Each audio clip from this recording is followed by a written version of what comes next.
J'ai découvert le livre de Gerald Booth au début des années 2000 dans un petit hôtel qui s'appelle la Marna House. C'est un hôtel de la bande de Gaza qui nous recevait au cours de nos missions chirurgicales.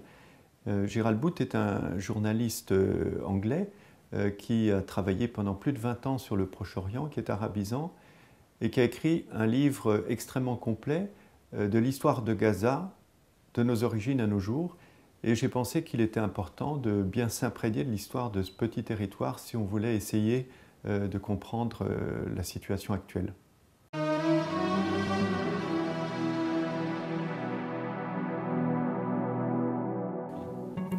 Alors c'est le seul livre qui soit consacré exclusivement à l'histoire de Gaza, à ma connaissance. Il y a eu quelques livres qui ont été faits sur la partie tout à fait contemporaine de l'histoire de Gaza, les 40 ou 50 dernières années, mais j'ai été intéressé par le fait que c'est un livre qui se plongeait véritablement dans l'histoire, y compris dans l'histoire ancienne, et qui nous montre en particulier, d'une manière scientifique, eh bien, que ce petit territoire de la bande de Gaza est l'une des zones peuplées humainement, l'une des zones d'implantation humaine les plus anciennes.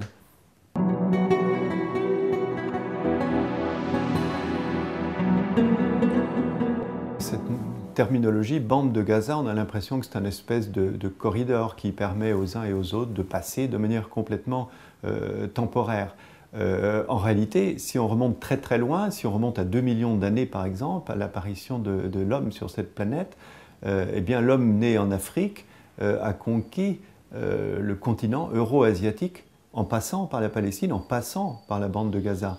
Et on a des vestiges d'implantation humaine extrêmement anciens. L'homme, à cette époque, ne faisait pas que se déplacer. Les déplacements étaient à peu près 50 km par génération. Autrement dit, on est certain sur le plan scientifique que c'est l'une des zones d'implantation humaine les plus anciennes, Afrique exclue.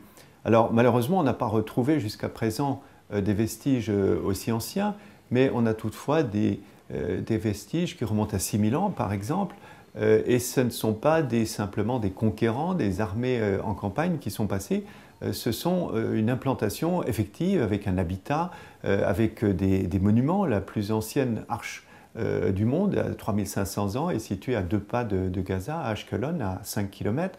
Il y a également des vestiges extrêmement anciens d'habitation, des palais, des puits qui ont été creusés.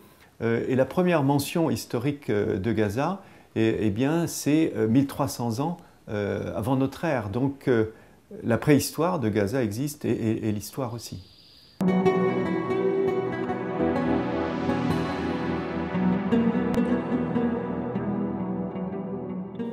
On le voit malheureusement, Gaza a toujours été le lieu d'expérimentation des armes nouvelles.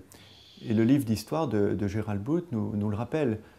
Par exemple, en 1917, lors de la chute de l'Empire ottoman, il y a eu une longue guerre de reconquête des Anglais qui est passée par la Palestine. Les Turcs se sont terrés au niveau de Gaza. Il y a eu une bataille de Gaza qui a duré plus de 6 mois. Il a fallu 3 attaques successives pour que les Anglais viennent à bout des soldats de l'Empire ottoman. Quelle était la défense des Turcs dans Gaza? Eh bien, c'était la même que celle des Palestiniens lors de cette guerre de l'année dernière, 2008-2009, face à Israël.